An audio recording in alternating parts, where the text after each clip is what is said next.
So hey there guys, welcome back to Two Wheel United. On this channel, I review bicycles, bicycle products, bike reviews, and the new bikes launching and stuff like that. So if you like my content, then subscribe to my channel and also press the bell icon because you'll get a notification of every video I upload. So today's video is going to be about the basic differences between the Jawa and the Royal Enfield Classic 350, the base version. So without wasting any further time, let's just begin with the video.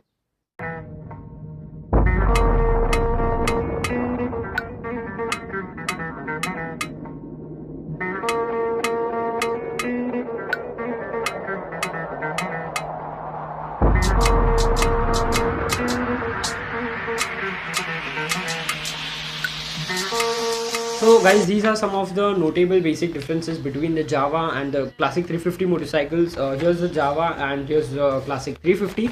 So I've just made a kind of a script because I wanted to ensure that I'm covering all of the points of these basic differences. So this video is basically going to help you that which motorcycle you should buy.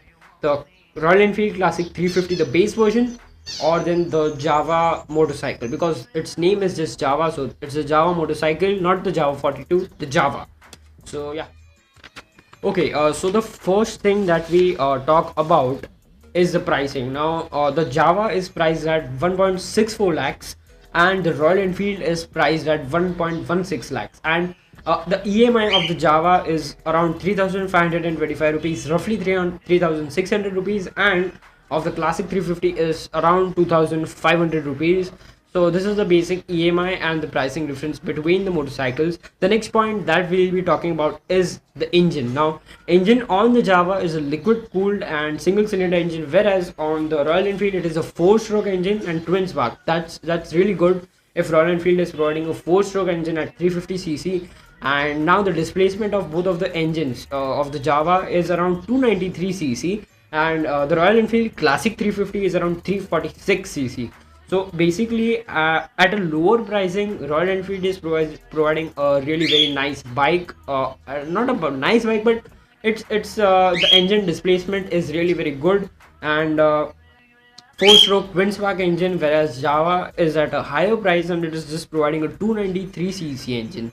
But there are a lot of different notable features which will initially let you buy the Java instead of the Royal Enfield. Let's talk about them further. So the power, now the power is the main thing. So somehow the Java has much more power. It has 27.37 psi, which is just 27 ps, and of the Royal Enfield is 20.07 ps. So this is the basic difference between the power of the engines of the Java and the Royal Enfield. So now the torque, that's the main thing that most of the reviewers and most of the people look before buying a motorcycle. So the torque on the Java is 28 Newton meters and the Royal Enfield is same 28 Newton meters. Then fuel injection, this is the main thing. Now the Java is fuel injected motorcycle, EFI that is, and the Royal Enfield works on carburetor. Now let us just talk about on this, as it is a debatable topic. Now fuel injection can at times be really very crazy because if it just wears out on your long ride, then that fuel injection thing can really lead you in trouble, and the carbureted vehicle is just good, but fuel injection on the other side refines the petrol and is just good for your bike, and whereas the carburetor also has its own downgrades. So that's the main differences between fuel injection and the carbureted powered vehicle. And then number of gears, now the Java has 6 gears whereas the Royal Enfield has 5 gears.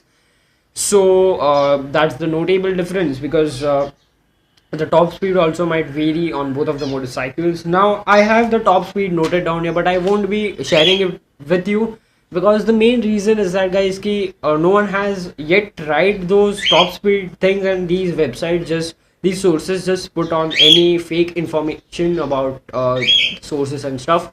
So yeah, that's the thing. And now the next thing is about brakes. Now Java has both of the disc brakes, one on the front and one on the rear. Royal Enfield has one disc brake in the front and other is on the rear. That's the drum brake, but not a disc brake on the rear of the Royal Enfield. So that's just a down point. Now let's just talk about the tires. The tires size is basically the same. I just don't know about the manufacturers. The front tires basically of the Java are 18-inch tires and 17-inch tires, and both are the spoke wheels. The Royal Enfield has a 19-inch and 18-inch, so that's just great. Front tire of the Royal Enfield is a bit bigger, so that's great. 1 inch doesn't make that big difference, so yeah. Now the next thing is the height. That's the main concern for most of the people like Bulu Biker and other people. So the height is 765 millimeters on the Java and 800 millimeters on the Royal Enfield. So basically the Royal Enfield is a bit taller and it looks more aggressive on that height, and the Java is 765 millimeters. So that's a great thing for short-heighted short-heighted bikers. So yeah, then comes the fuel capacity. Now this is the main concern that any biker would see. So the fuel capacity on the Java is of 14 liters and on the Royal Enfield is of 13.5 liters. Just a difference of 500 milliliters, but this difference can initially if you're on a long ride and you have 13.5 liters just and you are running out of the petrol, and if you have more 500 milliliters on the Java, so you could do that much of a distance of around 5 to 10 kilometers. So that's a downgrade from Royal Enfield. Why the hell you did this? Now the next thing that we talk about is the curb weight. Now curb weight of the Royal Enfield is 192 kgs, whereas on the Java it is 170 kg. Royal Enfield is a bit heavier compared to the Java, and yeah, the Java Royal Enfield needs to work on its metal parts. It makes the bike really very bulky, and it's so big. I mean, it's just a 350cc motorcycle, and they make such fat bikes. I mean, this should change. I mean, what the hell is this Royal Enfield? Seriously, this should change, because Java is now on 300, almost 300cc motorcycle, and they have made such a tiny, such a cute bike, and the Royal Enfield is just, don't know what it's up to. So battery, now sources don't have any information about the battery voltage on the Java. So on the Royal Enfield it's 12 volts. Royal Enfield Classic 350 has pilot lamps, whereas the Java doesn't have. Now here's comes the main thing, ABS. What do you think, which bike might have the ABS system? Royal Enfield base version doesn't have an ABS, the Classic 350 that is, and the Java has ABS. So this increases the chance of buyers to 90% to go for Java, and decreases the chance for Royal Enfield to 90% to not go for Royal Enfield. So that's just some different thing. Now there's a debatable topic once again. Starting.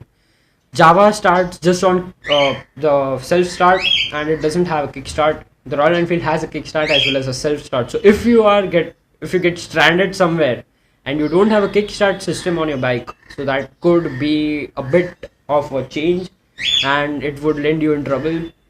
Royal Enfield has both the kick and the self start, and Java has only the self start. Just the kick start also I think that makes that great difference, but yeah. Now Java does not have the passenger footrest, whereas the Royal Enfield has. And so guys, this was my video about the basic differences between the Java motorcycle and the Royal Enfield Classic 350 motorcycle. And now what are my views, my personal views?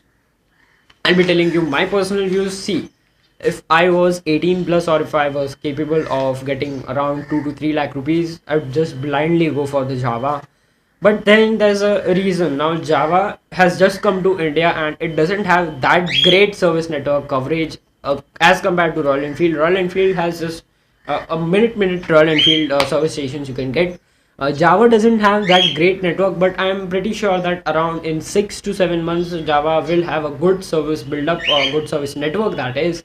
And yeah, I would definitely go for the Java motorcycle, because yeah, I know it's a bit expensive, but you're getting ABS, 27.37 PS of power, then you're getting 6 gears, you're getting 2 disc brakes, you're getting spoke wheels, the height is a bit low and the bike is a bit cuter, 14 liters and 170 kg of curb weight. That's a very light bike. So I would definitely go for the Java, not for the Classic 350.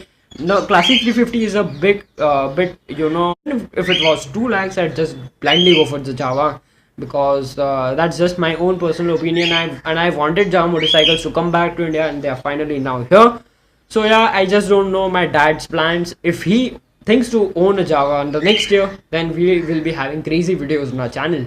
So yeah guys, this was my video regarding the basic differences between the Java and the Royal Enfield Classic 350 motorcycles. If you have any queries, you can just put it in the comment section below. I'll try to answer your queries in the next video, or probably I'll reply you in the comment section below. So if you like this video, I just really worked hard, really very hard for the script. So if you like this video, then go ahead and give this video a like button. Share the video to your friends who are confused to buy whether the Java or the Classic 350, and subscribe my YouTube channel. So yeah, thank you for watching this video, and I'll basically catching you in the next video. So yeah, bye and peace out.